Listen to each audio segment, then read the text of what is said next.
तुमच्यासोबत सुद्धा अशा घटना घडू शकतात। पुण्यातील एक कुटुंब माधवराव, त्यांची पत्नी सुप्रिया आणि त्यांचा 10 वर्षाचा मुलगा आदित्य यांच्यासोबत तो धक्कादायक प्रकार घडला। चॅनलवरती पहिल्यांदा आला असेल तर गुन्हेगारी वाचना चॅनलला तुम्ही जरूर सबस्क्राईब करून घ्या। आता देवांच्या नावाखाली असा काही प्रकार होऊ शकते याची कल्पना तुम्हाला कधीच येणार नाही, त्यामुळे ही घटना तुम्ही नक्की पहा। यातून तुम्हाला समजेल की नक्की लोक कुठल्या थराला जाऊ शकतात। आता पहाटे स्वामी समर्थांच्या दर्शनासाठी अक्कलकोटला ते निघाले होते। माधवराव स्वतः एक निस्सीम स्वामी भक्त होते। त्यांच्या घरातून अक्कलकोटचा प्रवास हा केवळ एक प्रवास नव्हता, तर ती एक भक्तीची ओढ होती। आता सोलापूर ओलांडल्यानंतर अक्कलकोट आता फक्त 30 ते 35 किलोमीटर अंतरावर होते। प्रवासात सुप्रियाच्या मनात एक विलक्षण शांतता होती, पण त्याचवेळी माधवरावांना थोडी हुरहुर वाटत होती। अचानक त्यांच्या गाडीच्या टायरमध्ये काहीतरी अडकल्यासारखा आवाज आला आणि गाडी थरथरायला लागली। भर रस्त्यात गाडी थांबवावी लागली। माधवरावांनी पाहिले तर टायर पंक्चर झाले होते। निर्जन रस्ता, रखरखते ऊन आणि सोबत कुटुंब असल्याने सुप्रिया थोडी घाबरली, पण माधवरावांनी तिला धीर दिला। अगं, स्वामी सोबत आहेत, ही आपली परीक्षा असेल। तासभराच्या प्रयत्नानंतर त्यांनी टायर बदलला आणि पुन्हा प्रवासाला सुरुवात केली।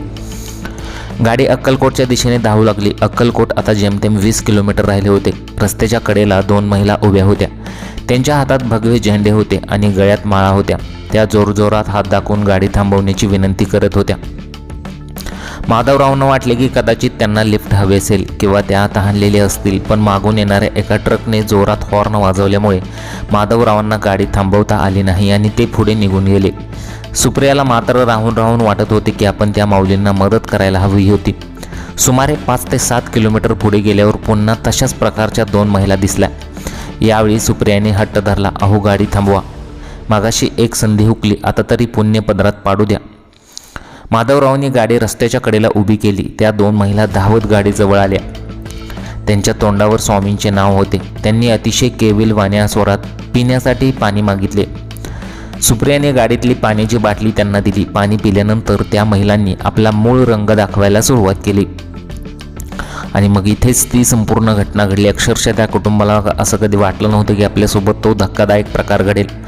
आता त्यांचा मूळ रंग त्यांनी दाखवायला सुरुवात केली। त्या म्हणाल्या, आम्ही खूप लांबून चालत आलो आहोत, आमच्या टोळीतील इतर 10 लोक पुढे आहेत, आम्हाला जेवण्यासाठी काही पैसे द्या। सुप्रियाने पर्समधून 500 रुपये काढून दिले आणि तेवढ्यात त्या महिलांचा आवाज बदलला। त्या म्हणाल्या, 500 रुपयात काय होतंय, आम्हाला किमान 2000 रुपये तर द्या। माधवरावांना आता संशय आला। त्यांनी पाहिले की त्या महिलांच्या डोळ्यात भक्ती नव्हती, तर एक प्रकारची जबरदस्ती होती। आता माधवरावांनी पैसे देण्यास नकार दिला आणि गाडी पुढे काढली, पण सुप्रियाच्या मनात अजूनही संभ्रम होता। माधवरावांनी गाडी थोडी पुढे घेऊन एका झाडाच्या आडोशाला उभी केली आणि पायी चालत मागे जाऊन काय चालले ते पाहण्यासाठी त्यांनी ठरवले। त्यांनी जे पाहिलं ते धक्कादायक होतं। त्या 2 महिला आता तिसऱ्या एका गाडीला अडवून बसल्या होत्या आणि त्या गाडीतील चालकाला धमकावत होत्या। त्यांच्या हातातील झेंडे आता केवळ एक साधन बनले होते। सुप्रिया आणि माधवराव त्यांच्याजवळ गेले। माधवरावांनी खंबीरपणे विचारले, तुम्ही मगाशी आमच्याकडून पैसे घेतले आणि आता इथे काय करत आहात? तुमची टोळी कुठे आहे? हे ऐकताच त्या महिलांचे चेहरे पांढरे पडले। त्या क्षणात आपले झेंडे तिथेच टाकले आणि रस्त्याच्या कडेला असलेल्या शेतात त्यांनी पळ काढला।